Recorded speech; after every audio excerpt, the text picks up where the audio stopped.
Here's my word. Get the hell off my spread. Now. The house sat silent on the edge of Newport Beach for over 3 decades. Curtains drawn, doors locked, a Newport Beach mansion frozen in time, holding secrets that belonged to one of the most iconic figures in American history. When John Wayne, the man they called the Duke, died on June 11, 1979, his family did something unusual. They sealed the house immediately. Every photograph, every letter, every personal belonging was packed away and sent into storage. Nobody touched it. Nobody opened it. For more than 30 years, the world wondered what lay inside. Then, in 2011, the doors finally opened, and what was discovered left fans, collectors, and historians completely speechless. To understand why what was found inside that estate mattered so deeply, you first have to understand the man who lived there. John Wayne wasn't just a movie star. He was a symbol of American toughness, of rugged individualism, of a certain kind of man that Hollywood spent decades trying to manufacture but could never quite replicate.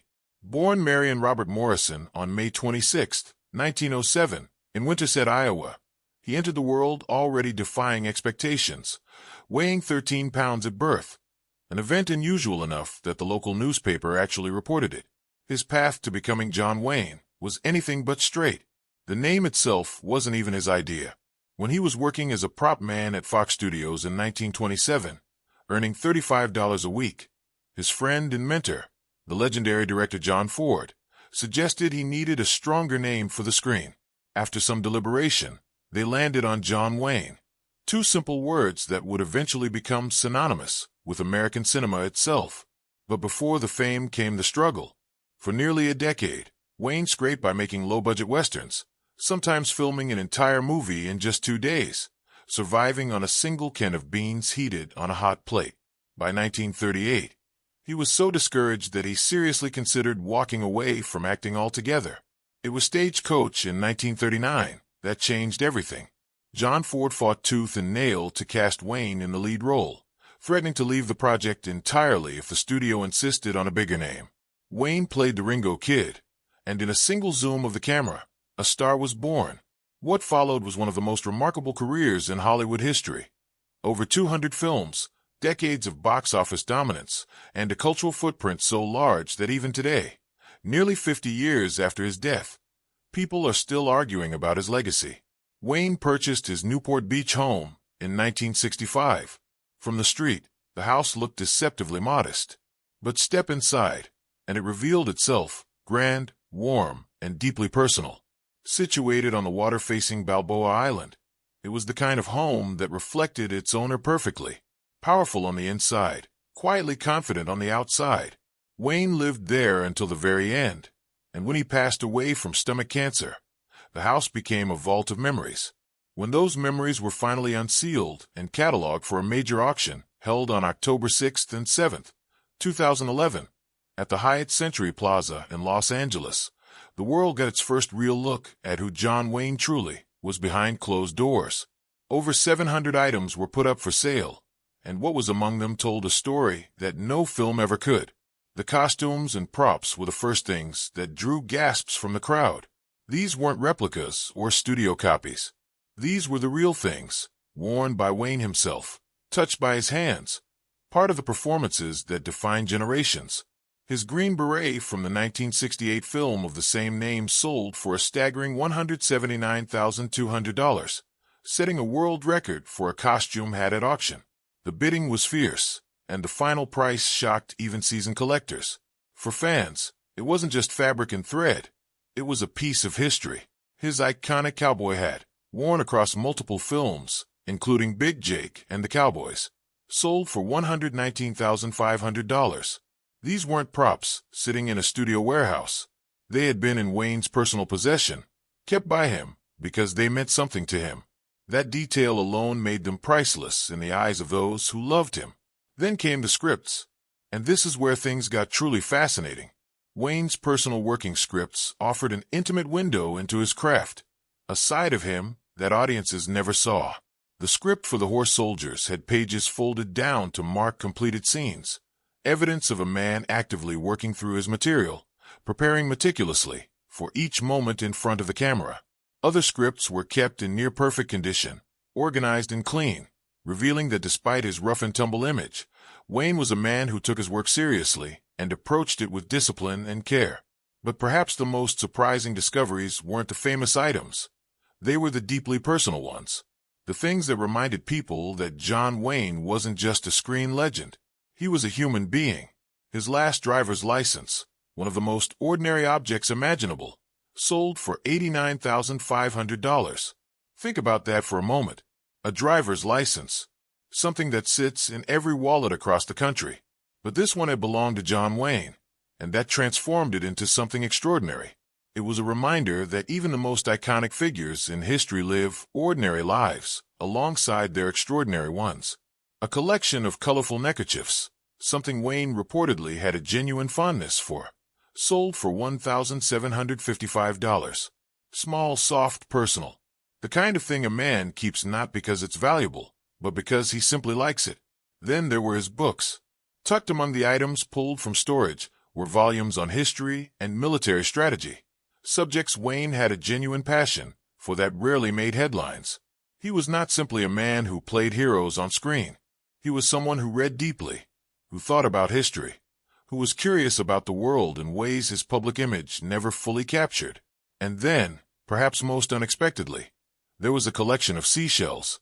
Seashells, found among the belongings of the toughest man in Hollywood. It stopped people cold. Here was a man who had played gunfighters, soldiers, lawmen, and war heroes across more than 200 films. A man whose voice and walk became the definition of masculine strength in American culture.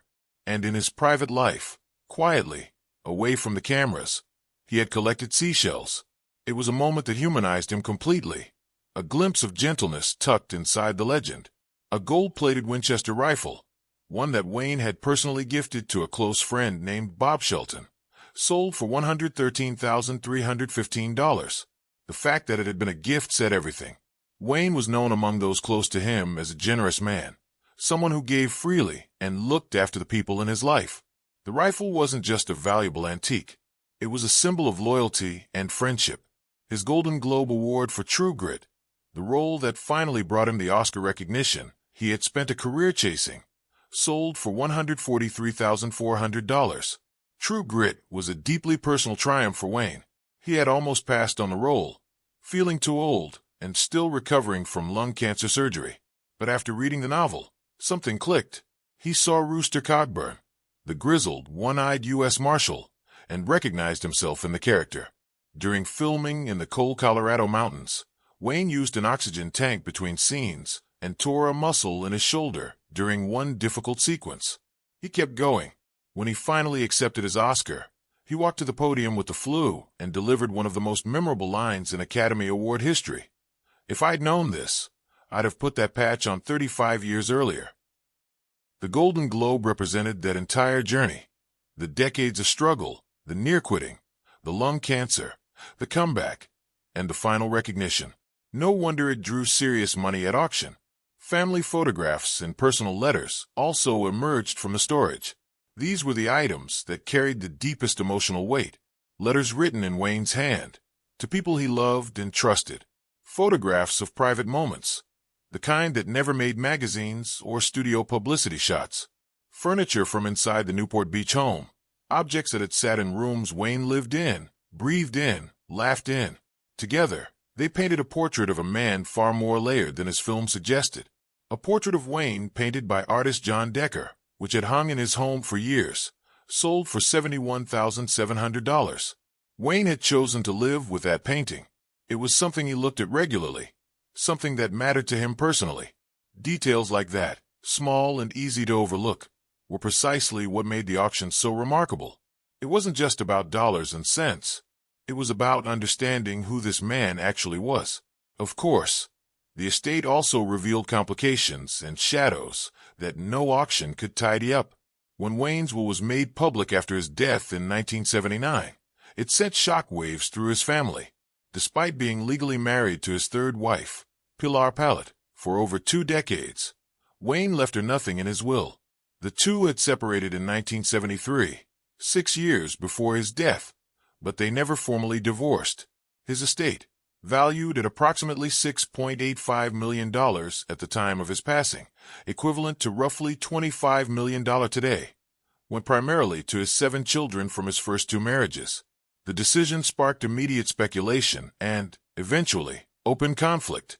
In 2010, Wayne's daughter Isa sued her brother Ethan and John Wayne Enterprises, disputing her share of the company. Personal items and memorabilia became flashpoints in family disputes that dragged on for years.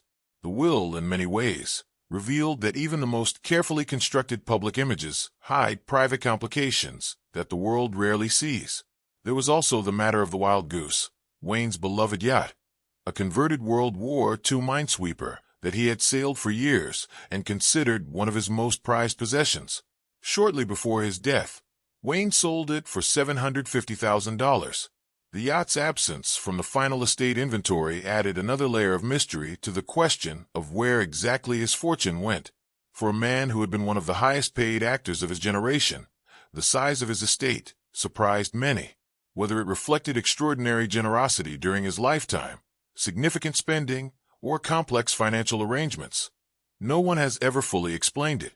What the 2011 auction ultimately gave the world was something more valuable than any single item sold inside it.